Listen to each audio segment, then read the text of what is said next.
Welcome to Kenya. I don't know if the government told you, but welcome to Kenya. I am pleased to talk to my fellow African youth here.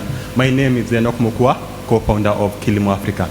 I want to share the story of, I want to share my story of how I got from where I was to how I became a co-founder. For those of you who have not had a chance to interact with me, I grew up in the slums of Mukuru Kwanjenga, that is in East Lands, Nairobi, and that was basically my beginning. I grew up with this mindset that I was limited in opportunities. I could not become anyone. I could not found a company here, and I could not become an owner of anything. So from where I grew up, as you can see in the photos, that is basically the environment that we were experiencing. There was solid waste all over, landfills all over. Most of the waste that was collected in Nairobi actually ended up there. Now, even at some point in my life, I usually collected that waste at about 12, 13 years old, and I used to sell it to scrap metal dealers back in Mukuru Kwanjenga. Now, you might ask yourselves, how did this guy change from from that to here? After I finished my university education, I had the chance to get a scholarship to join one of the software engineering boot camps here in Kenya. That part was not my turning point. That's where I started. I unlearned, learned, and relearned most of the concepts that were back in when I was a young man. When I was there during that period, I came across a hackathon that was organized by Jacob's Ladder Africa. That was the first contact that I had with them. And this hackathon basically called all African youth to come and create solutions centered around food insecurity and solid waste management.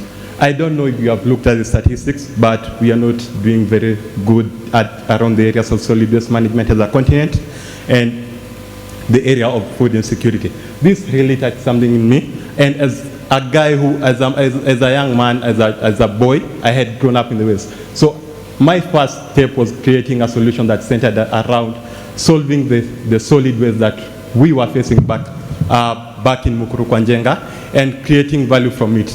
I submitted my idea, and during the pitching, I was first runners up. That is now where Kilimo Africa became an entity. Now that is where I started shaping it and creating it so that it could solve problems that we were facing back in Mukuru Kwanjenga. I also focus on the African farmer. So in a way, we're killing two birds with one stone. So we have created a system whereby we collect the waste, we take the waste in, we process the waste into green fertilizers, or what you might know as organic fertilizers. This we are doing it basically using nature-based methods. It's purely organic, and as you can see from the photos there, those are the farmers who had the chance during our phase one to interact with one of our products. They are smiling. The lady on the right, she is my co-founder, Andrin Mushiri. We were pleased by what Jacob's Ladder built in us. They gave us the resources. They were great mentors over there. I actually call them my family. They first impacted me by looking at me not as an entrepreneur first, but as an individual. For you to be able to become successful, first you have to look inside you. You have just to unlock the person that is in you. That you have to dive into your creative nature. At this point in time, when we were actually first building our first prototype, we had basically no resources. All the processing that we are doing, we were very limited in processes, but what we had was time and ourselves and our creativity. We dived back into our creativity. We created the first organic fertilizer, and we actually took it out there. That is my story. As an African youth who is sitting in the audience, I want to challenge you.